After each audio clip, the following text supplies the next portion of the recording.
मैं अब एक ऐसे कवि को बुला रहा हूं जिसे सुनकर आपको क्या आएगा इसके बारे में मैं गारंटी नहीं दे सकता, क्योंकि उस कवि के बारे में मैं हर रात ये कहता हूं कि मैं उस पर 51,000 रुपए का इनाम घोषित करता हूं अगर कोई ये बता दे कि वो किस रस का कवि है। नासा और इसरो फेल हो गए उसका रस पता करने में। वो शुरू कहीं से होता है, समाप्त कहीं और हो जाता है, और पूरे देश में जहां कहीं जाता है। और एक होता है सत्साहस जो बहुत मुश्किल से आता है, एक होता है दुस्साहस जो अखाड़े से आता है। उस दुस्साहस का कवि है वो। 2 लाख की भीड़ हो, 50 आदमी हो, 60 आदमी हो, उसका जादू बराबर चलता है। जैसा मैंने शुरू में कहा था, इस जिले का नाम पूरे देश में पहुंचाने वाले जो कुछ कवि मित्र हैं उनमें से एक बहुत बढ़िया नाम इस मंच पर बैठा हुआ है जिसे आप सब जानते हैं, जानी बैरागी इस मंच पर है, आपका प्रिय कवि। एक बार जोरदार ताली बजाकर जानी का स्वागत करिएगा।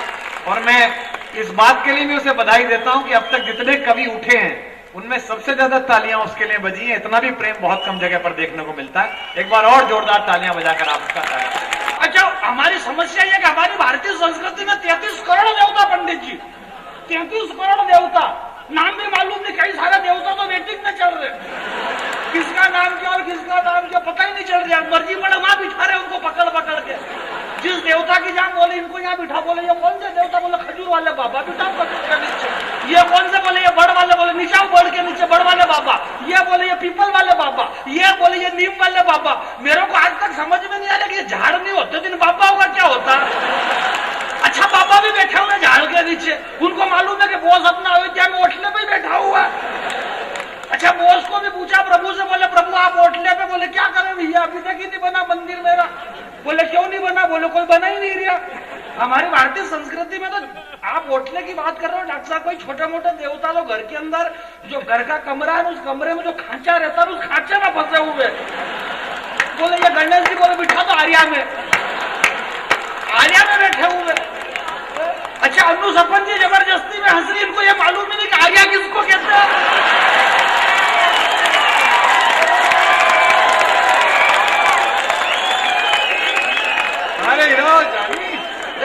तो मेरे कहने का मतलब ये, मैं प्रणाम करता हूँ इस बड़े मंच में भगवान हनुमान जी महाराज हमारे पीछे खड़े हुए हैं।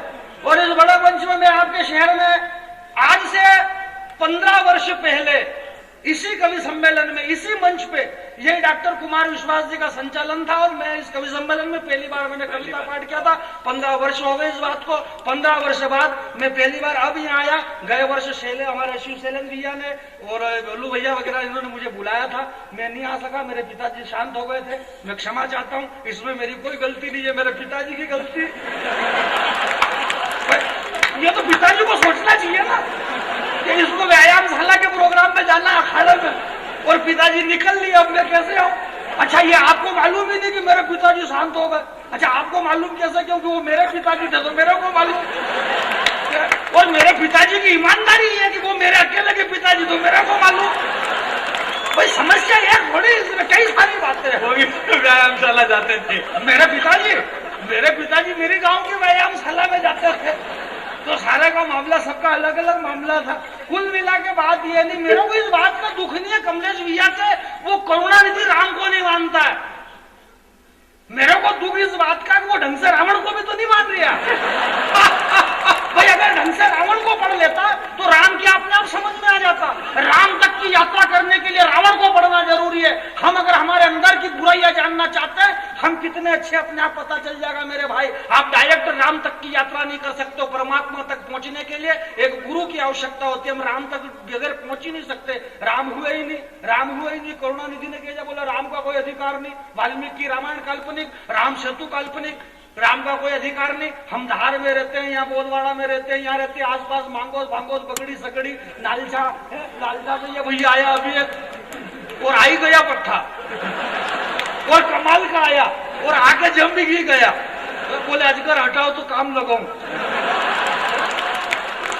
क्या अजगर हटवाया इसने भी, और किससे हटवाया इसको यही मालूम नहीं।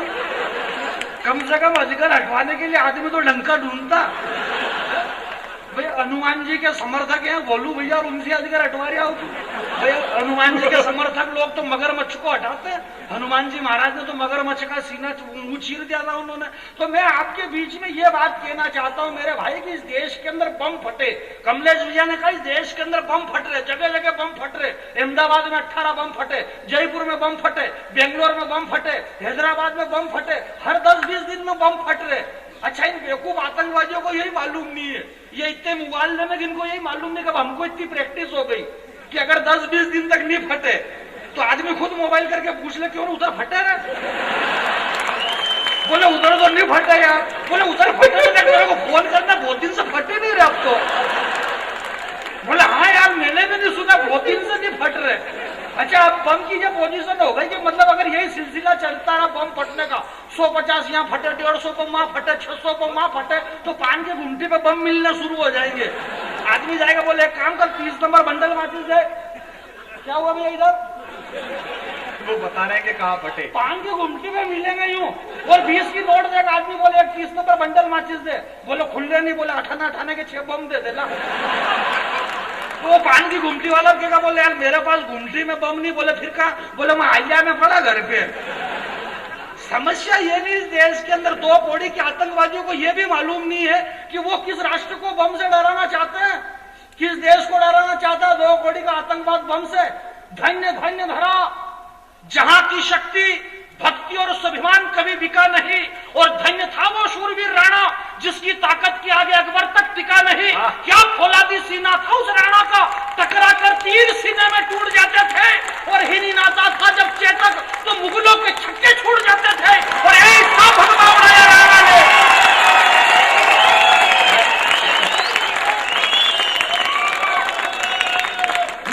बात ये नहीं, मैं बात ये कि पिछले साल पिताजी इसीलिए शांत हुए कि तू इस साल जाना। अभी तो वो चेतक घोड़े की बात तो पूरी सुनो। अपन क्या कि बीच बीच में हमारी अपन मालवा के लोग अपन क्या कि बीच में अपन सही टाइम पे काम नहीं करते। आदमी को हर काम टाइम पे करना चाहिए, हम टाइम पे कोई काम करते ही नहीं है। ये जो इतनी विशाल भीड़ खड़ी हुई है, मैं इस विशाल माता बहने पीछे अभी तक बैठी हुई है, प्रणाम करता हूँ। धार के अंदर कविता के जो संस्कार है, इतनी देर तक माता बहने बैठी हुई है। हालांकि वो इसलिए बैठी हुई, इधर छोरे बैठे हुए, इधर छोरे, अब जाए तो कहाँ जाए, बीच में फंस गई वो, तो कोई खास बात से क्षमा चाहता हूँ।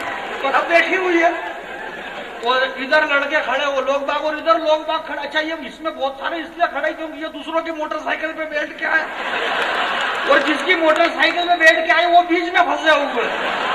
जब तक वो नहीं उठे तब तक वो जा ही नहीं सकते, उनको यूं खड़े ही रहना। तो आप खड़े हो, बहुत अच्छी बात है। और बहुत सारे पीछे हमारा साकिर जैन भैया वगैरह बहुत सारे खड़े, हमारे सूट है साकिर जैन बीच में हो ना, वो सूट वो उधर बात कर रहा, साकिर जैन ने कहा, बोला कमाल ठाई, बोले इतनी देर ठाई खड़ा खड़ा। मैंने कहा नीचे बैठी जाओ, देर तक खड़ा रहो, पाँव भारी में वो डर छे, और मरज ना पाँव भारी में बात नहीं, अच्छी बात नहीं, ये काम अपना नहीं होना चाहिए। देखो मैं एक बात आपके, मैं तो बैरागी आदमी हूँ, सारे मंत्र जानता हूँ, मैं मरे गरे के भी जानता हूँ, शादी ब्याह के भी जानता हूँ। ये अलग बात है कौन से वाला कहाँ पढ़ना मेरे को याद नहीं रहता, बाकी जानता सब हूँ। वो एक आदमी आया, बोले यार जानी बाबू अपने को कथा करना। अपनी कमलेश भैया ने कहा ना, बोले गुरुड़ पुराण सुनाना, जो राम जी को नहीं मानते हैं। उन राम जी को नहीं मानने वाले लोग जो ये कह रहे हैं कि राम हुए ही नहीं, पंडित जी, धीरज भैया, वकील साहब, आप मेरी बात को ध्यान से सुने, और इसलिए सुने क्योंकि बीच में बैठे हुए तो सुनना ही पड़ेगा, नहीं सुने तो भी क्या करें।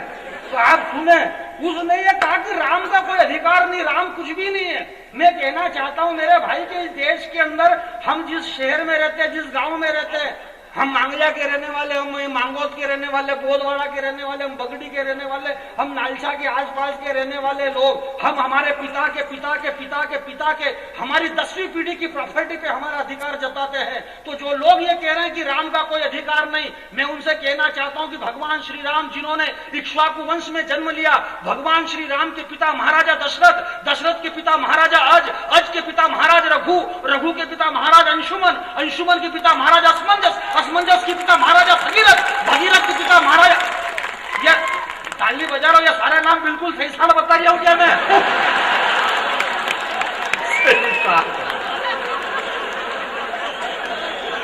तुम्हारे जानियावा बहुत अच्छा।